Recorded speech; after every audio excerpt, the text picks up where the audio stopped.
experience before I wrap up. I have not had any formal SSC education, but my parents inculcated good values of the power of prayer and being open-minded to life. So my father has been a big role model in this, and he has guided me in a lot of things. He is no more, but even in his last days of his life, he was so positive about life and so much in love with Swami that he accepted whatever came to him. So some of those things prepared me for what was going to come in my life. So in 2001, I would like to share some of the experiences that I've had when my first son was born. So my first son is Pranil. He was born, and the day he was born, he was diagnosed with a condition that required him to go through surgery. So we were in our late 20s, and we didn't know what's going on because we didn't have a lot of family. So my son went through the surgery, and then Swami was with us, and everything went well. And after 3 weeks, we went back home, and life was going on. After 6 weeks or 8 weeks, the situation arose again that we had to go back, and they said that we had to be operated again. So this was a shocking situation for us because we didn't expect this, because we thought Swami took care of everything, and then all of a sudden we had to go through. So, but we came to the thing that Swami is going to guide us, and then the Diwali of 2001, we went through this second time procedure. But the second time procedure put us into a deep hole that he couldn't come out of it. He was so sick that he couldn't come out of it, and then they had to put him on 8 weeks of medically induced coma.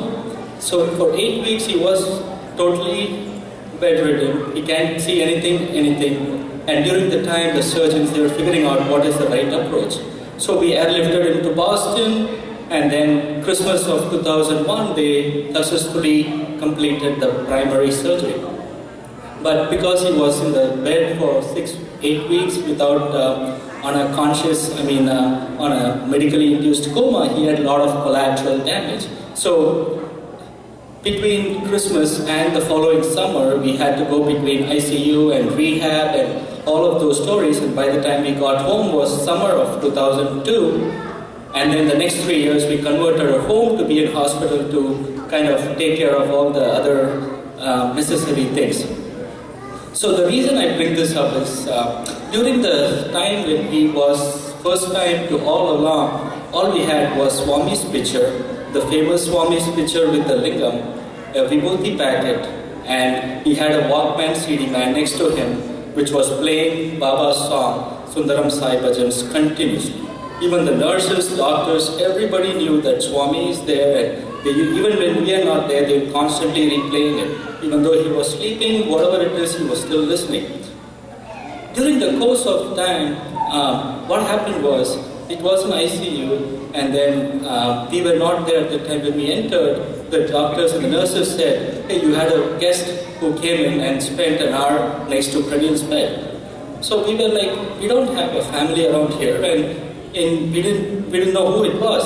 And we were one of the famous Indians in that hospital because there's not many people who are a long-term resident of ICU. So then they went and checked back the entry-exit record, and they couldn't find any proper way to verify who the person came.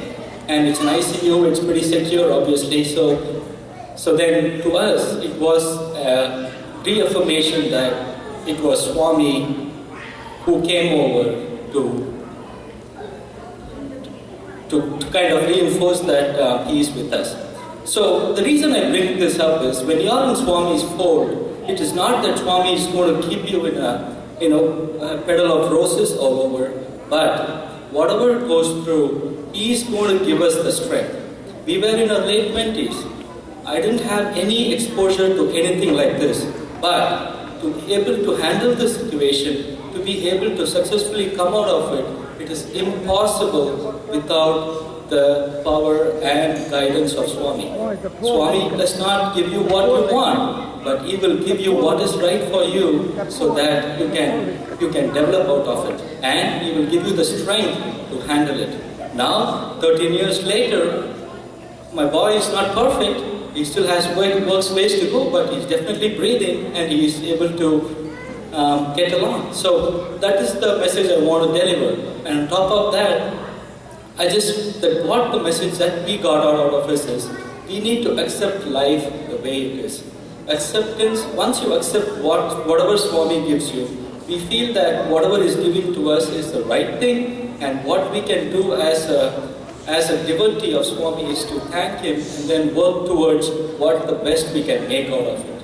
So I just want to convey that message saying that for all of us Sai devotees, we need to have the faith that Swami is with us, he is guiding us, he is encouraging us, he is protecting us, and he will lead us in the right direction.